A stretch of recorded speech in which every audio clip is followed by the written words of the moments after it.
हज़रत मोहम्मद मुस्तफ़ा सल्लल्लाहु अलैहि वसल्लम ने फरमाया, क़यामत में कोई साया ना होगा।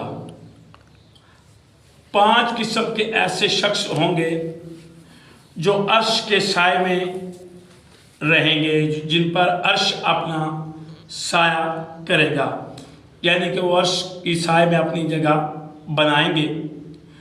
तो वो कौन होंगे? तो मोहम्मद मुस्तफ़ा फरमाते हैं, पहला वो जो 5 वक़्त की नमाज़ पढ़ता है, नमाजी होगा। दूसरा वो जो अपने माल को पाक करता है, यानी कि ज़कात और खुम्स दोनों अदा करता है। तीसरा नबी फरमाते हैं वो जो रोज़ादार होगा, जिसने कभी कोई रोज़ा न छोड़ा होगा। नबी फरमाते हैं चौथा वो है जो अल्लाह की राह में जिहाद करने वाला होगा। और फिर 5वां नबी फरमाते हैं वो जिसने बैतुल्लाह का हज किया होगा।